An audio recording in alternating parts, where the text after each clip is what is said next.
But I think one thing that is incredibly disheartening about being a woman in the travel industry is if you look around, you see a lot of women. The hospitality industry is very, very heavy on women. However, when you look up, the leaders of these hospitality companies are all men. Hey, everybody, and thank you for joining me today in the Den. On today's episode, I am joined by Shannyn Jones. She is a senior marketing manager at Airbnb. As a fellow marketer and woman in the industry, Shannon, welcome. We thank you so much, and we're happy to have you on our podcast today. Thank you, guys. Thank you so much for having me. I'm excited to be here. Can you tell the audience a little bit more about your background and what you do with Airbnb? Yeah, absolutely. So like CJ mentioned, my name is Shannyn Jones. I'm a senior market manager here at Airbnb. A little bit about my background. So I entered the industry about 10 years ago, actually with Expedia Group, so a different sort of OTA. And I worked with them for years in the market of Orlando. And so what my job was at Expedia was to sort of work with our hotel partners and help them to best market themselves on the Expedia sites. And that's very similar to what I now do with Airbnb. So at Airbnb, my role is to work with, instead of hotel partners, with the professional host community. So when you think of professional hosts, that's people like, Vacasa or some of the larger vacation rental organizations in the country. And I work with them with Airbnb to see how we can work together to best market their listings and their properties on Airbnb's site. Okay. Well, I work with a lot of people in the travel industry. And one thing that I know is that they typically have gotten to really experience some really cool places. So what are some of the most fun or coolest places that you have gotten to travel to since you have been in the travel industry? Oh, such a great question. I love to travel, no surprise there. I think probably the coolest or most exciting place I've ever been was back in 2017, I think. My husband and I went to Tanzania, which is in Africa. Wow. We went there. Yeah, it was really amazing. We went there with one sole purpose, and that was to try to climb Mount Kilimanjaro, which we were able to do, which is awesome. But I think just aside from the beautiful scenery that was, the mountain, the people were so incredibly friendly. They have such a zest, for life, which is just so amazing to see. And then, of course, afterwards, we went on a safari, which was unlike anything I had ever been on before. So I'd say in terms of unique places in the travel space, Tanzania was certainly up there for me. I'm so glad that you mentioned the safari because my daughter is actually getting an opportunity to go this year. And Oh, she yeah? loves animals. So I'm super excited for her. And I know she's really excited. It was so awesome. She's going to love it. Great. Yeah. Airbnb is kind of like Uber of the hospitality industry. And they've been revolutionary with their innovative approaches, especially since COVID. And I know that a lot of people during the height of the pandemic were getting really stir crazy and are dying to go places again.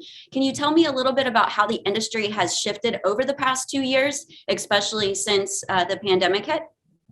Yeah, it's such a great point. The way that the travel industry was pre-COVID has completely changed. And truthfully, we're probably not ever going to go back to the way that it was before. And I think with that, there's a couple of things that have changed. For one, COVID ended some parts of the travel industry. And I don't know if I'd say ended is the right word, but has diminished, right? So let's take even like remote work. We've learned that we can do work remotely and we can do business deals remotely. And while business travel itself won't ever completely stop, we definitely have seen that companies have learned that maybe it's not as needed as they thought.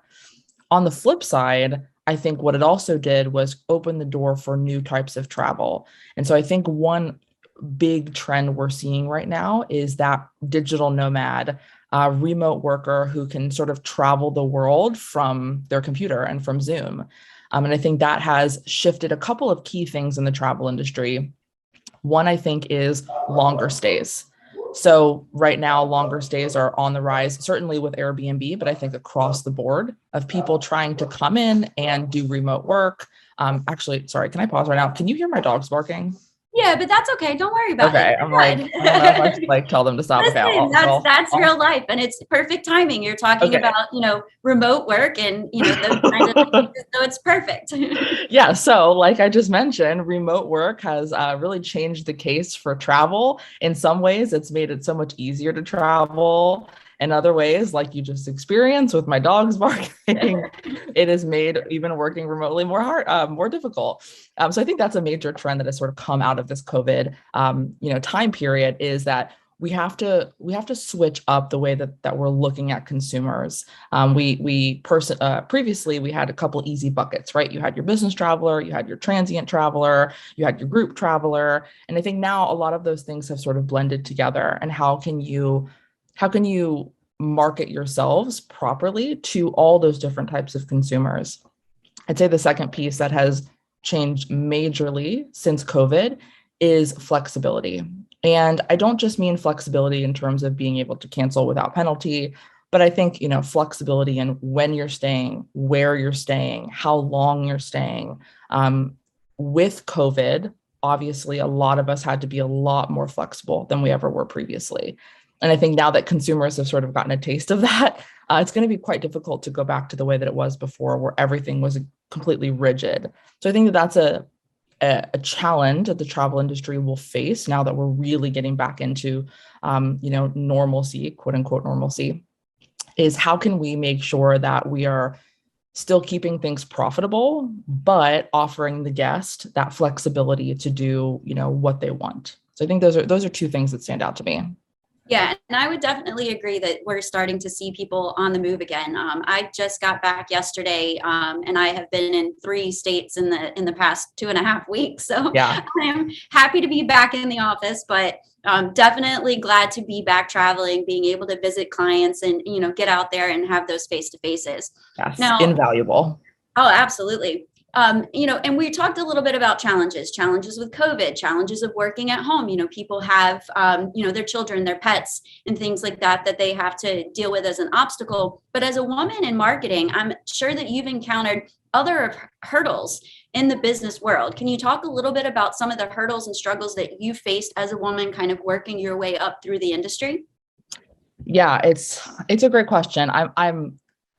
I'm sad that we all know so well that we have these challenges, right? Like you don't know me at all, but automatically that I've had these challenges because I am a woman, and hopefully we can get to a point one day where that doesn't happen. But a couple that stand out to me. I think the first is finding that balance between being, how do I word this? Like being aggressive to get what you want and having that sort of business front, but also maintaining that, quote unquote, likability. Right.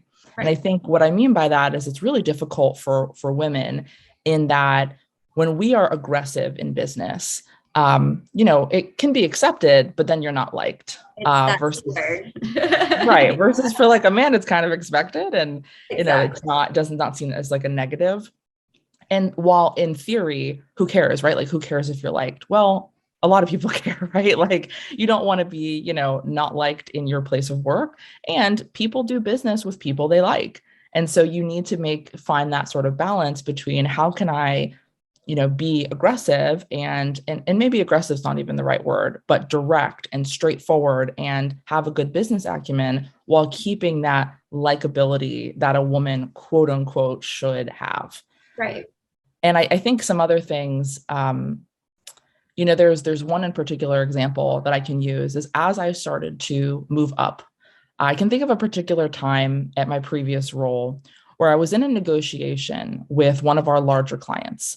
And my male colleague had joined me that day. We were in this negotiation going back and forth. I wouldn't say that it got heated, but it was certainly a contentious conversation. And we had been doing this for months, et cetera.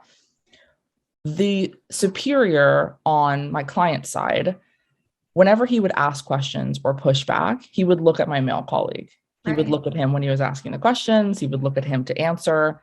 And thankfully, I had a male colleague who every single time would push it right back to me. Shannon, what do you think? Or I'm going to default to Shannon's answer, et cetera. To the point where it happened so many times that it almost got a little uncomfortable. Right. And after the conversation, remember speaking to my male colleague and asking him like, just kind of venting like, oh, that was really frustrating, but why did you keep doing that? And I was so thankful that he said, because he was looking to me as the male in the room to answer all of his questions, but you're the manager, right? Like you're the account manager and you're the one who should be answering these questions. And so while maybe it would have been easier and it maybe would have been more smooth from the client's perspective to just kind of answer the questions because I knew the answers, I didn't want them to see that. And I wanted you to be able to take that back. And I didn't think about it at the time when we were in the meeting, even that it was happening. But I was so thankful that I had this ally near me to, without even me asking, just be able to sort of be that ally, I guess I should say. So those are two things. I think the third is one that a lot of women face, and it has even been so much more heightened during COVID, which is trying to balance being a mom, Right. a mom and a working woman. Even today, my son woke up this morning. He had a stuffy nose. He was whiny. He was really clingy. And I thought to myself, like, oh man, should I cancel this? Should I take the day off? I have a lot of meetings. I really don't want to reschedule all these meetings I have today. And you have to balance that between, thankfully he started to feel better and he went back to normal. But between, do I take this day to be, the best mom I can be? Or, do I try to balance being the best employee I can be, or the best worker, or the best representative I can be? And so that's a really, really tough thing to strike a balance between. And I certainly don't have it all figured out. Yeah, I don't think anybody does. Yeah. And I think you touched on a couple of really important things. And I think the one thing that I can say is, coming back from being on the road for the last little bit, I too have a male colleague.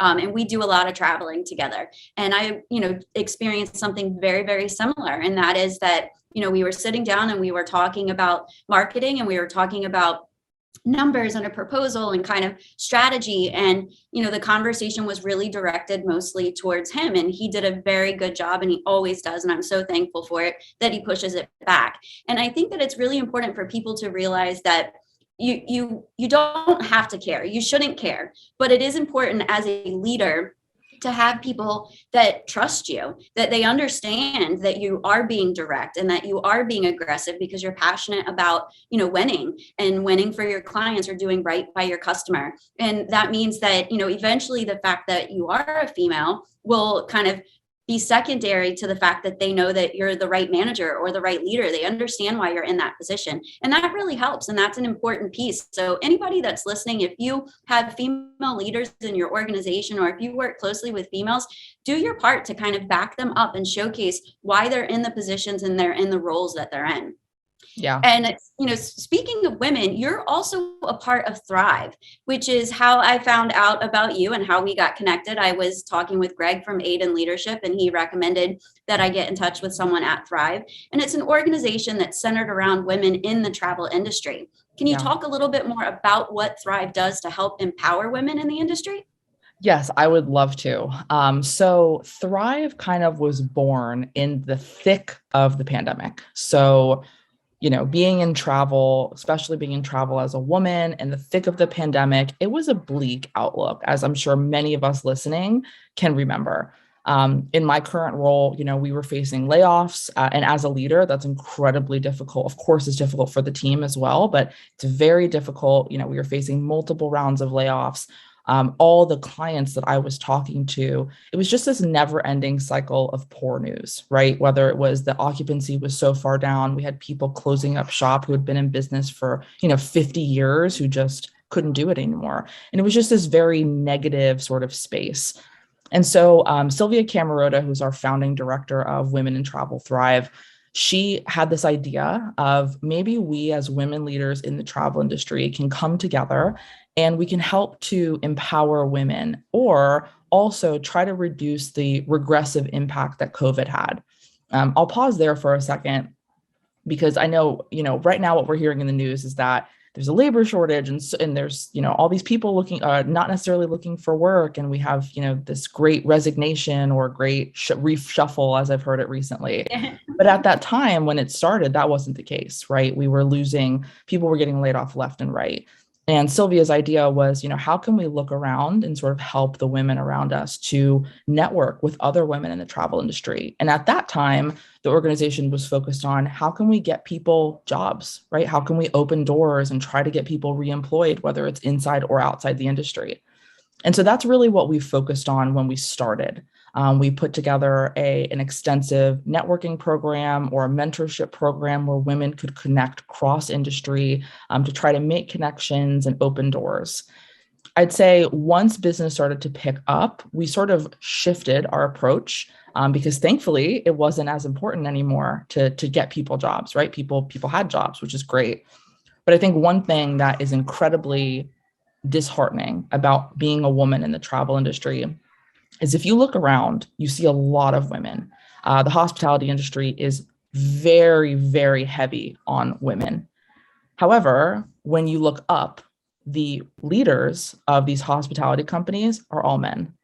And so the question is, why are there so many women in hospitality in frontline manager roles, even second line manager roles, but they can't seem to get past that ceiling, past the ceiling of being that executive level in leadership in travel?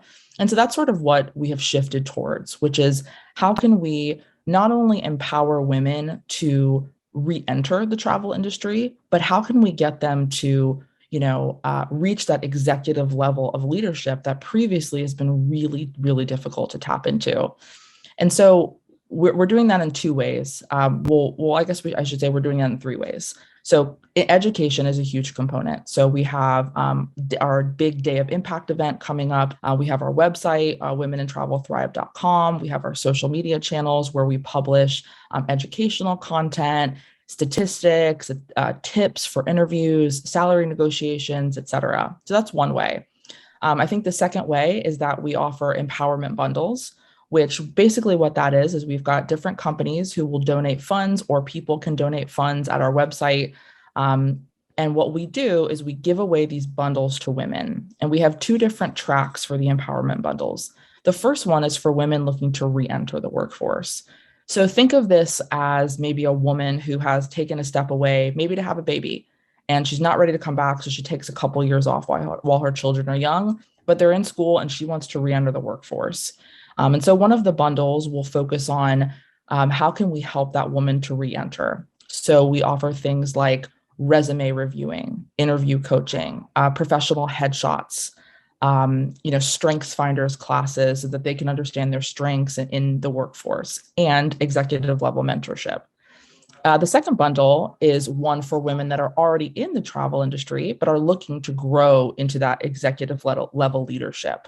And so similar things in those bundles, but a different sort of approach. So we still offer resume reviewing for that bundle, but it's a little different, and interview coaching, but it's more executive leadership coaching. I mean, those are free. Those are things that we give away for free. And to apply, you'll just go to our website again, which is womenandtravelthrive.com. You can donate or apply for an empowerment bundle there. And then I think the third way is that we offer a networking program. So this is a program, again, totally free to sign up on our website. You sign up for how often you'd like to be matched, I should say, with a mentor or just someone to network with. And we pair you up at random with people all across the industry. So we have people from, the big OTAs like Expedia, Airbnb, Booking.com. We've got all the major hotel chains, Marriott, Hilton, et cetera. We have some food and beverage companies. We've got some PR companies that specialize in hospitality. So if you're just looking for a way to get connected with other women throughout the industry, that's a great and free way to do it. So I think those are really the three main pillars that Women in Travel Thrive sort of focuses on to help women in the industry. And like we had mentioned before about, some of the struggles with being a mom, right? A lot of the responsibility as far as schools being shut down or, remote school activity and, online school activity, that really did fall on the mothers, and they had to make a lot of different decisions regarding their careers. So some of the women re-entering the industry may have had to leave because they couldn't feel comfortable working and doing homeschooling and things like that. So I see people are able, when that network is able, you're able to have conversations to people who are experiencing the same issues, and not just career type issues, but how, they go about having 4 or 5 Zoom meetings when their kids are at home, or Right. How to handle the time that you have to take off if you do have a sick kid, and how that affects your want or drive to apply for leadership positions. And I think sometimes that's what holds women back, is just that fear. Well, what if I have to, stay home because my kid, has a fever? I'm not going to be the best fit for that. Well, men are parents too, and there's responsibility that can be shared there. So I think it's breaking down those walls and those barriers, and not saying that you can't do something because of the fact that you're a mother or that you're a female, and really just going after it. So that empowerment piece is huge. All right, before I let you go, because I am sure you've got a million other things to do today, I really appreciate you hopping on with me. Of course. But let's talk a little bit about marketing. So as a senior marketing manager, what are some of the most important tools and resources to have to ensure that the advertising of your company is putting out there the information in front of the audiences that need to see it? What are some of your tips and tricks? Yeah, it's a great question. And I think everybody who's in this kind of space knows a couple of the core resources. But one thing I would say is that we have to find a way when we're marketing to our customers, not just to give them what they want. So, if you're trying to sell a hotel room to somebody who needs a hotel room, okay, cool. We focus on the things that we have, like a bed, the beds in the bathroom and the amenities that we have, et cetera. But I think one thing that will really help companies to differentiate themselves moving forward is not just looking to give customers what they want, but to inspire them to give them things that they maybe don't know that they want. So I think that that's where, Airbnb and some of the other big companies that have come out and sort of revitalized their industries have done, is really given people an opportunity to, go to different places that they maybe didn't know that they wanted to go to, and to inspire them to stay in different product types, or, do something that's a little bit different than they thought that they were going to do, and inspire people. So I think that's really one of the key things I would say, if you're looking to market your company, is to find a way not only to give the customer what they want, but find a way to introduce things that the customer doesn't know that they want by inspiring them. I think a really good example of that, Shannon, is everything that I see about the Maldives, right? Every picture you see, you absolutely, there's not a person that I have met that when I say Maldives, that they don't think about the huts over the water and just that beautiful crystal clear water. It taps so far into the emotion, and it's like, hey, I don't care that I have to get on 2 flights and fly for 48 hours. Like I'm in, that's right. I want to be there. And I think that's what you're kind of saying, an audience where Shannon is alluding to is tapping into that emotion, giving people an idea, a thought, a concept that they can chase after is super important. Shannon, I really do thank you so much for joining us. Before we end, one thing that I like to try to do is I like to end every episode that I do in the Den with just kind of one really big piece of information that you would share with any woman looking to get into your industry or to step into leadership. What is one message that you could give to anyone that asks? Oh man, one message. I would say the one message is probably just take the leap. So don't second guess yourself. Don't question yourself 100 times like women always do, of if you're qualified, if you're not qualified, could I really do this? Do I really have the experience? Do I really have every single qualification listed? Just take the leap and try, because I think that the best things and the most growth is going to come when you're uncomfortable and when you're stepping into a role where you're maybe like, oh, I don't know if I'm going to be able to do this that well. That's really where the most growth comes. So I would say just take the leap. And I could not agree more. And I want to just remind everybody that usually things get really uncomfortable right before you're about to succeed and magic is about to happen. So don't be afraid to take that leap, as Shannon said. If you want to learn more about women in Travel Thrive, check out the website. She mentioned it a couple of times, but it is womenintravelthrive.com.